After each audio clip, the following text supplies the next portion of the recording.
जय हिंद दोस्तों, welcome to IAS with Hari Mohan. दोस्तों, हम कोशिश करते हैं कि अलग अलग टॉपिक्स के ऊपर एक डिबेट तो खैर नहीं कहेंगे, एक अलग ही लेवल का डिस्कशन करें। सारा जो भी सोशल मीडिया पर डिबेट डिस्कशंस हो रहे होते हैं, मैं उनका क्रक्स निकाल कर अलग अलग डायमेंशंस को समझ के आपसे डिस्कस करने की कोशिश कर रहा होता हूँ। और इसीलिए कुछ टॉपिक्स निकाल पाता हूँ, कुछ नहीं, और क्योंकि बहुत बड़ी टीम नहीं बना रखी, बिल्कुल ही नॉमिनल फॉर्म में है। अब मामले को समझिए क्या है।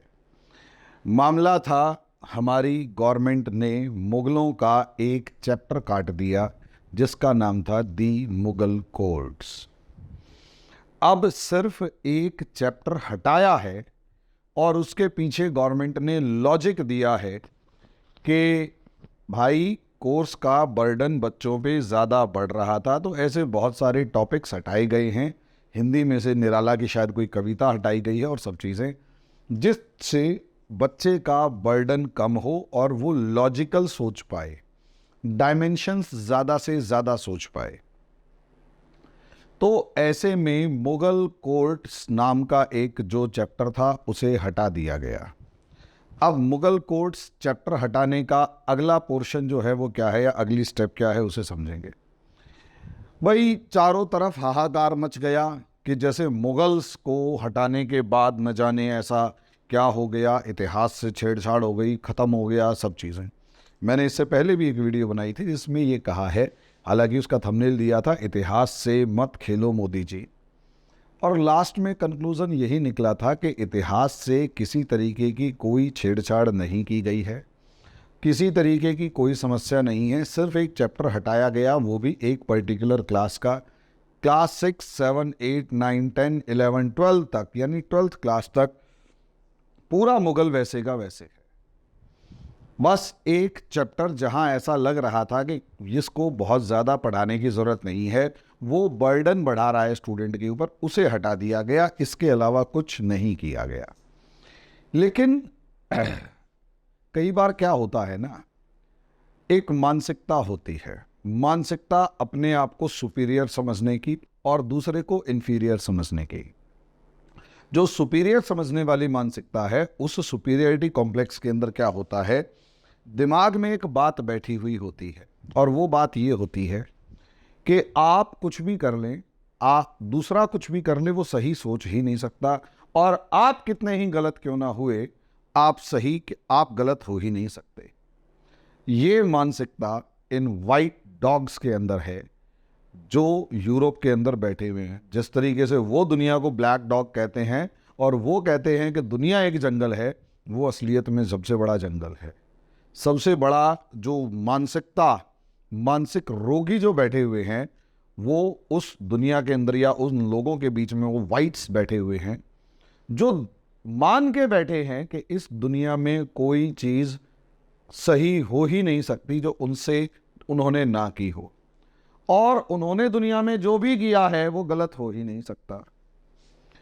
अब ऐसे में जो किया वो सही है और उसमें बदलना गुनाह है, ये मानसिकता जो अमेरिकन्स की है वो अभी थोड़े दिन पहले और नजर आई।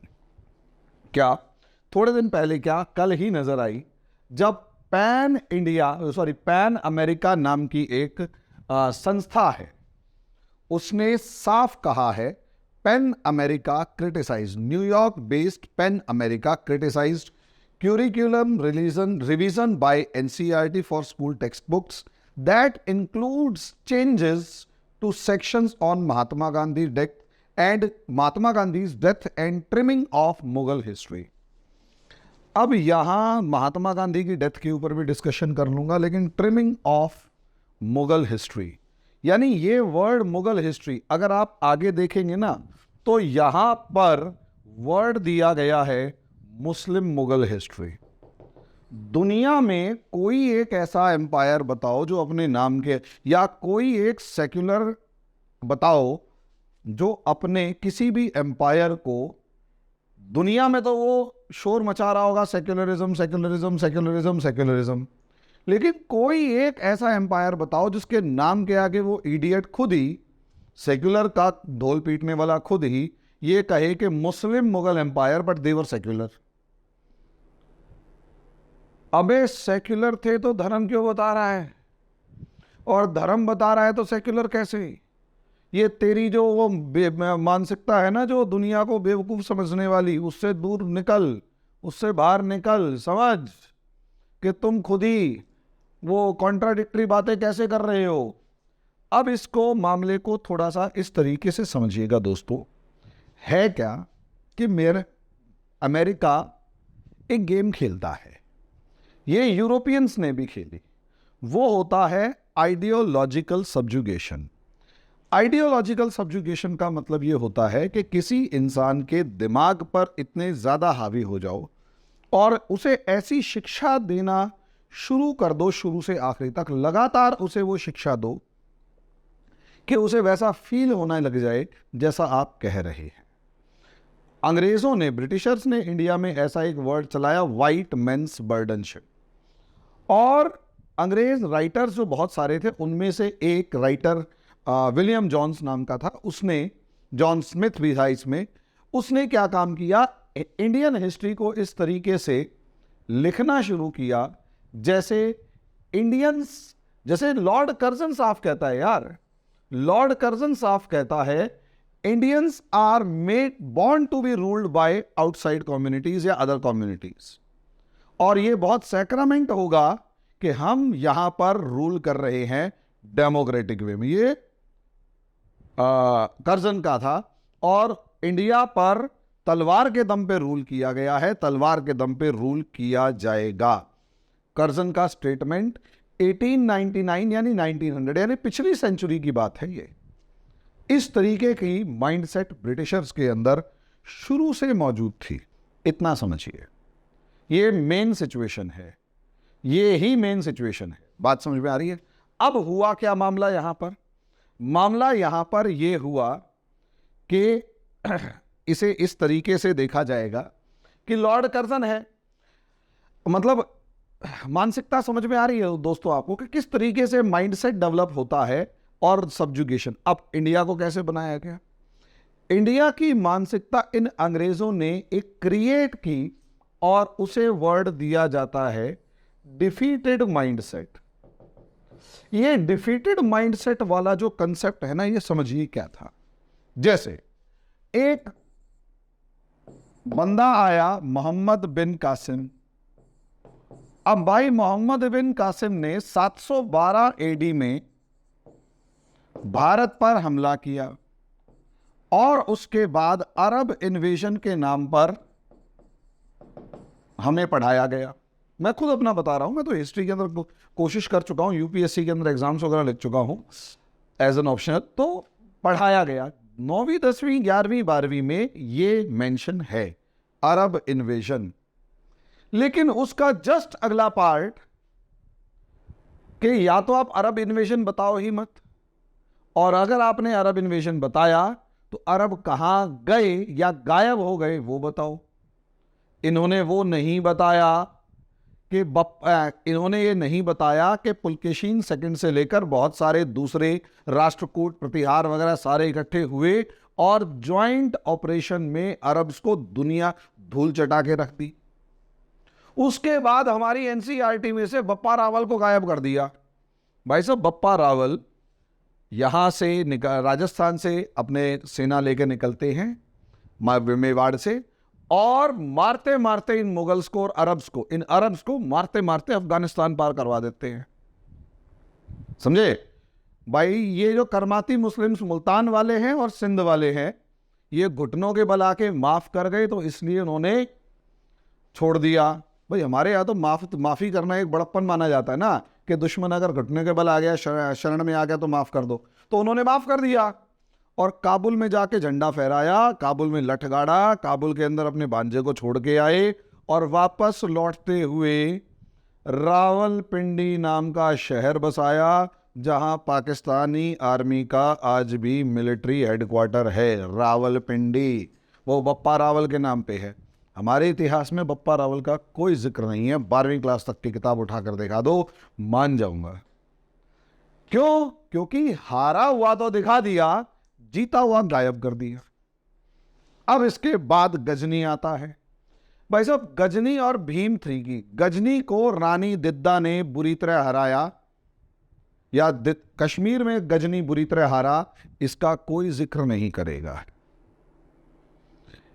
कोई जिक्र है ही नहीं आपकी एनसीईआरटी में स्टार्टिंग से एंड तक कि कैसे एकदम से हारा था। लेकिन 17 बार गजनी ने हमला किया और 17 बार इंडियंस को हराया, वो जिक्र है। मंदिर तोड़े, ये तोड़ा, लूटा और ये किया। लेकिन सोमनाथ टेम्पल को कैसे ह्यूमिलिएट किया, खुद सोमनाथ मंदिर के शिवलिंग को तोड़कर उसके जो पत्थर थे वो गजनी की मस्जिद के सीढ़ियों पर जाकर रखवा दिए कि इन पे चप्पल, मतलब इन पे पैर रख के आगे बढ़ोगे तो सुकून मिलेगा।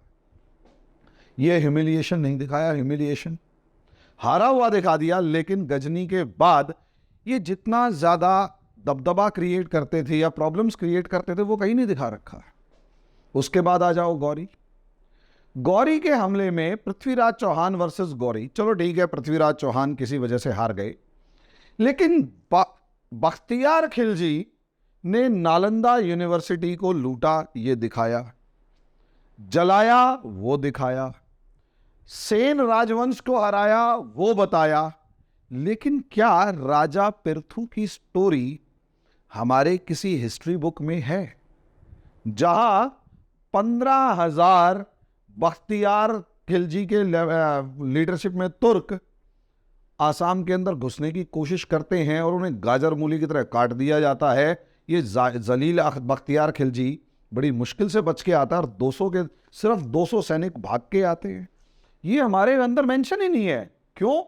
क्योंकि असलियत में एक माइंडसेट रखा गया, भाई वॉर हो रहा है, लड़ाई हो रही है, तो लड़ाई को 2 पार्ट्स में बताओ यार। एक में एक जीत रहा है, दूसरा हार रहा है, तो दूसरे ने हारने के बाद जीतने का भी एफर्ट तो किया होगा। भैया बचपन से आप ऐसा ही पढ़ाए जाएंगे कि जी केवल और केवल एक ही जीत रहा था और दूसरे तो इतने बटे हुए थे, निकम्मे थे, नाकारा थे, क्या नाम है, अनटचेबल्स थे। भाई आज भी शायद पासी समाज को लोअर क्लास में माना जाता है। महारानी पासी का नाम आप इतिहास में उठाकर देख लीजिएगा, खूब मिलेगा। भारत की 45% राजे महाराजे जो थे, 45% राजे महाराजे अदर देन क्षत्रिय एंड ब्राह्मण थे, अदर देन क्षत्रिय एंड ब्राह्मण थे। ये चीज रियलिटी है, आप इतिहास उठाकर देखें। लेकिन हमारे दिमाग में एक नफरत भर दी गई, नफरत, जिन्हें हम सो कॉल्ड अनटचेबल कह रहे हैं। उनके राजे महाराजे मिले हैं, उनके बड़े बड़े राइटर्स मिले हैं, लेकिन हिस्ट्री को कल्प्रिट बनाने के इंटेंशन से अगर पढ़ाया जाए, विक्टिम और कल्प्रिट वाली थ्योरी से पढ़ाया जाए कि ये विक्टिम था, ये कल्प्रिट था, ये विनर था और ये लूजर था, तो लेसन्स थोड़ा ना दे रहे हैं आप, असलियत में उसे वेपन की तरह यूज कर रहे हैं ताकि अब सामने वाली कम्युनिटी का माइंडसेट ऐसा बदल जाए कि कुछ कहने की हद नहीं। और यहां पर इसीलिए विक्टिम और सप्रेसर और विक्टिम, इस कंसेप्ट से, सप्रेसर और विक्टिम के कंसेप्ट से हिस्ट्री पढ़ाई गई। तो सप्रेसर कौन? अपर कास्ट, विक्टिम कौन? Lower caste. लेकिन लेकिन लेकिन ये जैसे मुगल्स आते हैं, तुर्क आते हैं या अरब्स आते हैं, इनके टाइम पर इन्हें सप्रेसर नहीं, इन्हें कहा जाएगा विक्टर और लूजर। विक्टर वो क्योंकि अच्छे थे, लूजर ये क्योंकि बेकार थे। मतलब 2 माइंडसेट्स। मैं अभी थोड़े दिन पहले एक वीडियो देख रहा था, उसमें एक दलित समाज का बच्चा कहता है, 11वीं 12वीं क्लास की लड़की रही होगी, वो ये कहती है कि मैं हिंदू कैसे हो सकती हूँ, मुझे मंदिर जाने की मनाही है, मुझे ये मनाही है, मुझे वो मनाही ही है। मैं उस चैनल का भी नाम भूल गया, जो भी है। मैंने ऐसे बच्चों से सवाल पूछ रहा हूं या ऐसे लोगों से सवाल पूछ रहा हूं, आप एक बार मंदिर जाके तो देखो यार, कौन रोक रहा है आपको? क्या बाहर कोई ऐसा, किसी मंदिर के बाहर ऐसा कोई काउंटर दिखाई दे रहा है जहां पर, काउंटर अगर ऐसा कोई दिखाई दे रहा हो जहां पर या आपसे आपका सरनेम पूछकर या जाति पूछने के बाद ही आपको एंट्री मिल रही हो? लेकिन हाँ, आप एक बार मस्जिद जाकर देखो, कलावा बांध के, पता लग जाएगा। और अगर ऐसा ही है और ये अनटचेबिलिटी है तो क्या मुगल्स की नहीं है? अकबर में भी 13 जातियां जो मुगल्स की हैं, जो हिंदू से मुस्लिम्स में कन्वर्ट हुई थी, अकबर ने ऐसे 13 कन्वर्टेड मुस्लिम्स को अपने महल के आसपास तक फटकने नहीं दिया था। अब इसके अगले पोर्शन पे आ जाओ। तो ये माइंडसेट क्रिएट करना था भाई मुस्लिम्स वगैरह का, कि इसलिए हमारे को ऐसे ही बताई जाए। अब भाई यहां बता पढ़ाएं या ना पढ़ाएं, अब इस मानसिकता को कैसे तो बदलें, एक बैलेंस्ड अप्रोच निकालें तो सही। अब सोशल मीडिया का जमाना है, इंफॉर्मेशन बहुत तेजी से फैल रही है, लोग बहुत तेजी से, पहले इतना क्लासेस अटेंड नहीं कर पाते थे, आजकल यूट्यूब पे क्लासेस हैं, तो जो मिथ फैल रहा है उसे तो किसी तरीके से रोके। कम से कम अपनी 11वीं 12वीं की किताबों में तो लिख दें कि बैलेंस्ड पार्ट क्या था। और अगर ऐसा ही है तो मुगल कोर्ट्स की बात बता रहे हैं, हमें ताजमहल पढ़ाया गया, आप मानिए ताजमहल पढ़ाया गया, ताजमहल के अंदर गजब की सुंदरता है, सब चीजें हैं, मैं मानता हूं, लेकिन आप में से कितनों को हमारी द्रविडियन स्टाइल टेम्पल्स बताए गए, पुरी के टेम्पल्स बताए गए, द्वारका के जो टेम्पल आर्किटेक्चर है वो पढ़ाया गया? 11वीं 12वीं में है ही। आप में से मंदिरों को नहीं जानते होंगे, मीनाक्षी टेम्पल की सुंदरता आप नहीं जानते होंगे, हम्पी टेम्पल्स की सुंदरता आप नहीं जानते होंगे, विश्वेश्वरैया मंदिर से लेकर क्या नाम है, जितने भी हमारे टेम्पल्स हैं, इनके बारे में दूर दूर तक किसी को कोई अंदाजा ही नहीं है। भैया आर्किटेक्चर की अगर बात की जाए तो अकेले ताजमहल का आर्किटेक्चर तोड़ना था। ताजमहल का आर्किटेक्चर एक स्टाइल ऑफ आर्किटेक्चर था, स्टाइल ऑफ आर्किटेक्चर, ना कि आर्किटेक्चर, ओनली आर्किटेक्चर। इसे समझिए, ताजमहल सुंदर है, जामा मस्जिद सुंदर है, लेकिन इनसे कहीं ज्यादा बड़े बड़े स्ट्रक्चर्स अगर आप उठाकर देखेंगे तो द्रविडियन स्टाइल में मौजूद हैं। अजंता एलोरा के केव कटिंग टेम्पल्स से लेकर, अगर हम रथ टेम्पल्स की बात कर रहे हैं, या अगर हम क्या नाम है कैलाश टेम्पल की बात कर रहे हैं जो एलोरा की गुफाओं के अंदर है, वो अपने आप में ब्यूटीफुल है। स्टाइल ऑफ आर्किटेक्चर अगर पढ़ना है तो वो भी तो स्टाइल ऑफ आर्किटेक्चर है, वो पढ़ाओ तो सब पढ़ाओ ना यार, एक ही बेस्ट था, बाकी कुछ था ही नहीं, ये गलत है। अब रही बात आगे, तो मुगल्स के मामले में एक चीज और आ जाती है। हमने अब मुगल्स के मामले में बात करी, ठीक है, बाबर वॉज द विक्टर, इसमें कोई दो राय नहीं। क्या हम बाबर को इस मामले में क्रिटिसाइज करते हैं कि बाबर ने जिहाद का नारा, यानी धर्म का नारा, राजा को हराने के लिए लगाया? अगर बाबर को आप सपोर्ट करते हैं और तो उसके धर्म के नारे को भी अगर आप सपोर्ट करते हैं, तो आज अगर धर्म का वो नारा लगाया जा रहा है तो आप गलत कैसे? तो कम से कम हमें क्रिटिसाइज अपने इतिहास में ही करना होगा कि बाबर ने वो जो धर्म का नारा लगा के राणा सांगा को हराया वो गलत था, क्योंकि हिंदुस्तानी समाज को जिहाद का नारा लगा के आप जीत रहे हैं और फिर बाबर हीरो है, तो धर्म का नारा कैसे गलत हो जाएगा ये बताइए? क्योंकि यही जिहाद का नारा चंदेरी के अंदर लगा जहां सांका हुआ। जब आप बाबर को जस्टिफाई करते हैं तो चंदेरी के अंदर सारी की सारी औरतें जलती हुई आग के अंदर जिंदा कूद जाएं तो उसको जस्टिफाई कैसे करेंगे, या उस पर आप पर्दा क्यों डाल जाते हैं? आप हिस्ट्री के एनसीईआरटी में बताइए कि क्या चंदेरी की लड़ाई में सांका हुआ था? आप कोई एक एनसीईआरटी की किताब बताइए जहां इन राजाओं ने हमला करके आम जनता को मारा काटा, साके हुए। अकबर ने 30 हजार के करीब चित्तौड़ के निवासियों को मारा, तो कम से कम इतना बताइए कि क्या इसके ऊपर डिस्कशन नहीं होना चाहिए कि वो न्यूट्रल डिस्कशन, कि वो राजा गलत क्यों था और क्यों यहां से हम जोड़े कि डेमोक्रेसी आई, क्यों रूल बेस्ड ऑर्डर जो आज हम हैं वो होना चाहिए। आप ये तो कह रहे हैं आज जो रूल बेस्ड ऑर्डर है वो ठीक है, लेकिन उसका एग्जाम्पल हमें कंपेयर अकबर से तो करना पड़ेगा ना, कि अकबर जो है वो मेवाड़ पर हमला करता है और 24,000 से 30,000 के करीब चित्तौड़ के आम जनमानस को मौत के घाट उतरवा देता है। क्यों भाई? आप उसे जस्टिफाई कैसे कर सकते हैं?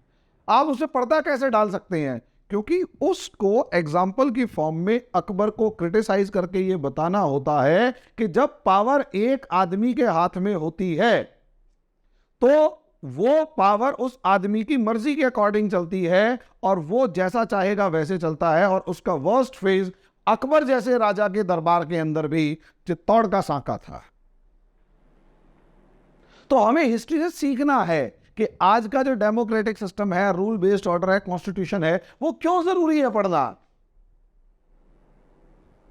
तो वो भी तो डिस्कस करो। या अकबर का अच्छा अच्छा बता के यूं कहेंगे अकबर बहुत अच्छा था, अकबर बहुत अच्छा था, तो क्या हम औरंगजेब का डिस्कशन करेंगे जिसने अपने बाप को, अपने बड़े भाई के नहीं, अपने बाप को परेशान करने के लिए अपने बड़े भाई की गर्दन काट के गिफ्ट के रूप में भेजी, और ये स्पेशली कहा कि उसे ये गिफ्ट तब देना जब वो खाना खाने बैठ रहा हो और अपने बेटे की मरे, अपने बेटे की गर्दन, कटी हुई गर्दन देख के जहांगीर को 6 दिन तक उल्टियां होती रही थी।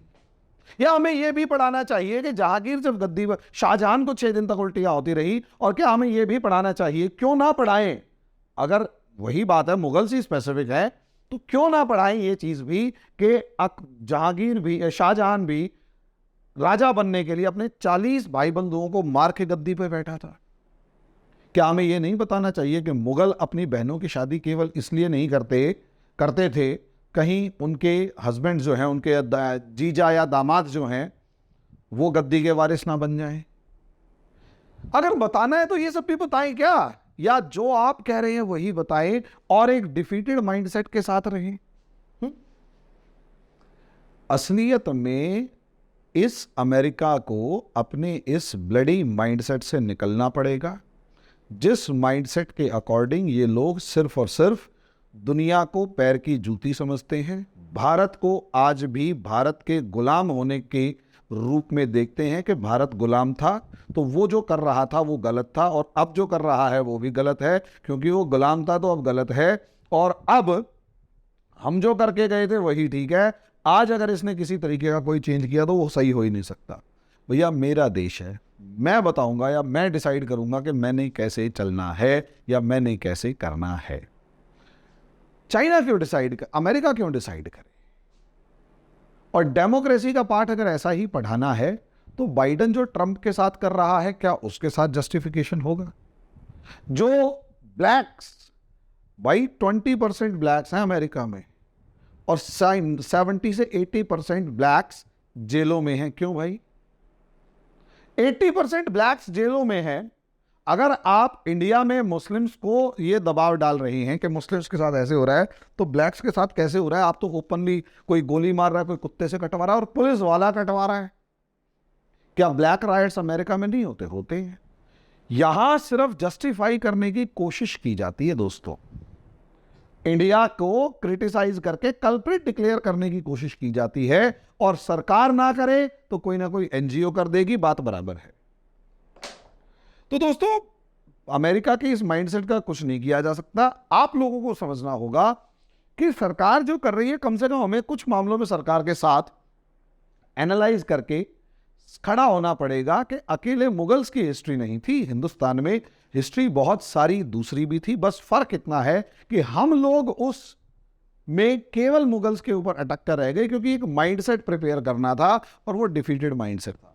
मैं ये भी नहीं चाहता कि विक्टर माइंडसेट था वो पढ़ाया जाए, मैं ये भी नहीं चाहता कि डिफीटेड माइंडसेट ही पढ़ाया जाए, मैं ये भी नहीं चाहता कि सप्रेसर माइंडसेट पढ़ाया जाए या विक्टिम माइंडसेट पढ़ाया जाए। अगर कास्ट सिस्टम इंडिया में डेवलप हो तो उसके पीछे के रीजंस आज के पर्सपेक्टिव में अगर डिस्कस होंगे तो ज्यादा बेटर होगा। इतिहास को सही ढंग से पढ़ाया जाए ताकि उससे लेसन्स लेके हम अपने आगे आने वाले भविष्य को सही कर सकें। हम ये ना करें कि यही विजेता थे और यही वो थे, वरना सड़कों के ऊपर जब एक कम्युनिटी कह रही होती है ना हमने 1000 साल राज किया, तो भाई साहब आपको रिएक्शन मिलेगा कि 1000 साल हम गुलामी का बदला हम भी लेंगे। एक कम्युनिटी को ये कहना छोड़ना पड़ेगा कि हमने 1000 साल राज किया, तभी वो उम्मीद कर सकती है कि दूसरी कम्युनिटी की तरफ से रिएक्शन ना आए। क्योंकि जिस समय आप 1000 साल राज करने के दावे को आगे बढ़ाते हैं, एग्जैक्टली उसी टाइम आप एक काम कर चुके होते हैं कि सामने वाले को रीजन देते हैं कि 1000 साल का बदला ले ले। तो जो एट्रोसिटीज करने वाले थे तो वो तो मर गए, तुम्हारा नंबर आ रहा है। यही चीज हम बंगाल में देख रहे हैं, यही चीज हम बाकी हर जगह देख रहे हैं, और यही एक प्रॉब्लम जो है आज के दिन पूरे हिंदुस्तान के अंदर कम्युनल कॉन्फ्लिक्ट्स की फॉर्म में नजर आ रही है। बाकी तो दोस्तों वक्त बताएगा। बाकी आपको ये लेक्चर कैसा लगा वो बताएं। अभी के लिए इतना ही, धन्यवाद।